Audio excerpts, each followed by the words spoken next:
This spring's Super League fiasco has once again put the spotlight on who owns football clubs and how those clubs are run, and no team's backroom dealings have been more contentious over the last 2 decades than those of Manchester United. The Red Devils have been owned by the American Glazer family since 2003, and according to a report in The Athletic in May 2020, their time in charge has cost the club roughly £1.7 billion in debt and other expenses, turning one of world football's proudest institutions into a piggy bank for an already super rich family. But given United's huge spending and star-studded squad, what exactly do fans hate about the Glazers? What do the owners get out of the club, and how are things changing? On this week's FD Explained, we tried to find out. Since the 1980s, Manchester United have been an attractive commercial prospect. Between 1984 and 1998, there were 3 separate takeover bids for the club, but when the change of hands did eventually come, it came quietly, with American real estate billionaire Malcolm Glazer acquiring a 3% share in the side in 2003. Glazer was already involved in professional sports, as owner of American football franchise the Tampa Bay Buccaneers, who won their first Super Bowl in 2002. And over the following years, he increased his stake in United. By 2005, the Glazer family held 98% of United stock, and after squeezing out the final 2%, they had shelled out roughly £800 million for the jewel in the crown of English football. However, despite his fabulous wealth, Glazer didn't just put down a credit card to become United owner. Instead, he used a leveraged buyout, securing £500 million in loans, which were secured against the club's assets. And with that came huge financial obligations, with £60 million in repayments due every calendar year, as well as another £200 million in other loans, which were sold on to hedge funds. The Glazers could have paid these debts themselves, but instead used revenue generated by United, meaning they were taking out tens of millions each season. And in order to make up the shortfall, they went about securing deals and sponsorships which could bring more and more money into the club. Ed Woodward, who we'll discuss later, was the key man in United's commercial enterprises and was hugely successful in the role, raising the club's revenue from £48 million in 2005 to £117 million by 2012. However, the debt continued to grow behind the scenes, a worry to fans of a club which had never been seriously in the red before. Wealthy supporters attempted to put together a takeover of their own in 2010, but the so-called Red Knights buyout stalled when their mooted offer of £1 billion fell short of the Glazers' valuation, with the owners demanding double the £800 million they had paid themselves. Shortly afterward, the Glazers again found a way to earn themselves a big windfall, this time selling shares on the New York Stock Exchange to pay down some debts and take more cash home. But things got worse from there. Malcolm Glazer died in 2014, but his sons remained the controlling power at Old Trafford, and in 2015, the family began to take dividends from United, essentially paying themselves out of the team's coffers. This was a new practice in English football, and over the 5 years until 2020, they ended up taking £90 million out of the club. In essence, the Glazers bought the club using the club's own assets, saddled it with debt, siphoned money from United into their own bank accounts, and look likely to hold on to the side until they can sell it at a huge markup and earn themselves a multi-billion-dollar payday. In our estimation, this is not the problem fans should focus on. It may seem perverse to claim that the billions of pounds flying out of United don't matter, but frankly, there does seem to have been little effect on the club's financial power. Despite their debts, the Red Devils are still valued as the 4th biggest football club in the world, and they haven't done what some fans feared and passed the costs of running the side onto supporters, with 2020-21 the 9th consecutive year in which ticket prices have been frozen. They've also shown no signs of being hamstrung in the market. Since Alex Ferguson left the side back in 2013, United are one of just 5 sides to shell out over £1 billion on transfers, and only Manchester City have a higher net spend than their astronomical £746 million, a figure 1.5 times higher than third-place PSG over the same period, and as much as Chelsea, Liverpool and Bayern Munich put together. So the news reported by The Athletic that Joel Glazer nixed a £108 million deal for Jadon Sancho seems like the exception, not the rule.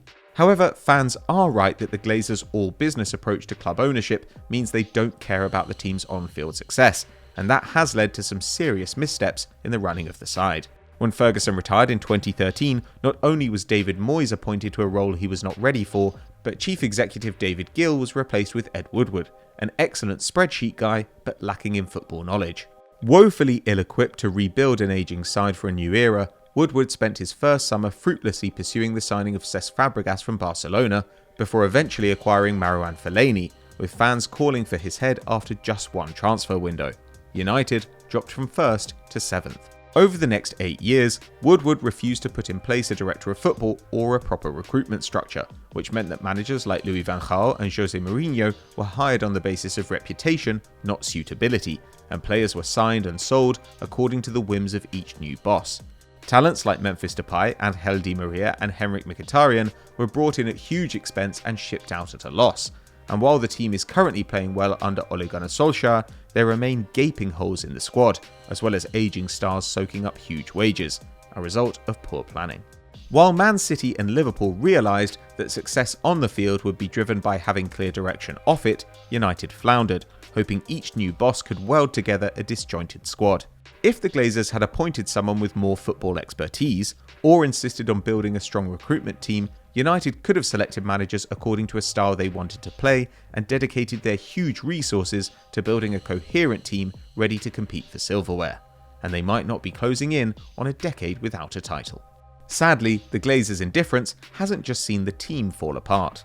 While Arsenal, Man City and Tottenham have built new stadiums in the last 2 decades, and Chelsea and Liverpool press ahead with redevelopment plans, Old Trafford has been allowed to fall into a state of disrepair. The only major changes to the stadium under the Glazer stewardship have been an expansion in 2006, which was in motion before the takeover, and alterations in 2016 to improve wheelchair access.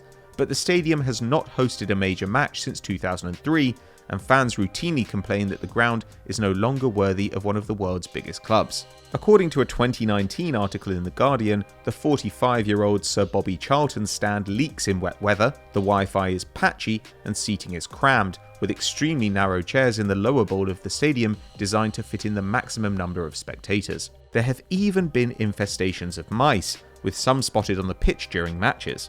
Estimates suggest that updating the stadium could cost north of £200 million, thanks to the complications brought by a nearby railway line, and the lack of an alternative home during building works.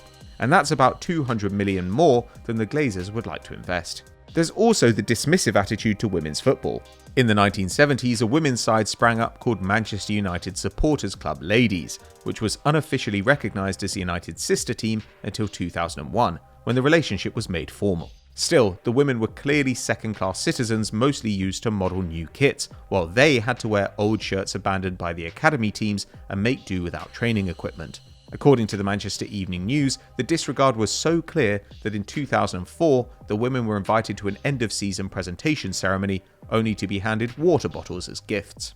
But rather than modernise these sexist practices, the Glazers took the opposite approach. Declaring the women's team unprofitable and unnecessary to United's core business, they disbanded the side, a move which saved the team just £60,000 a year. It took until 2018, by which time United had become the only Premier League outfit without a women's side, for the decision to be reversed. If male United fans feel like the club doesn't care about them, imagine how women feel. The Glazer era at Manchester United has seen a growing distance between the club hierarchy and the supporters, and a woeful disdain for the team's heritage. The owners have overseen the Red Devils slide from the world's most dominant football brand to second place in their own city. And with rivals Liverpool and Man City England's 2 best teams, it's hardly surprising that fans have reached peak levels of dissatisfaction. After the successful opposition to the Super League, and the fan action that led to the postponement of Man United's home game against Liverpool, supporters have shown they do still have the power to affect the game and shame fat cats into better conduct. And the arrival of the women's team and appointment of Darren Fletcher as director of football from next season suggests that limited change may be possible. The question is how much change the United faithful can force, or how much criticism the Glazers can take before they decide to sell up. So that's our take on the Glazers' spell in charge of Man United, but what do you think? Are they likely to sell? Let us know in the comments below.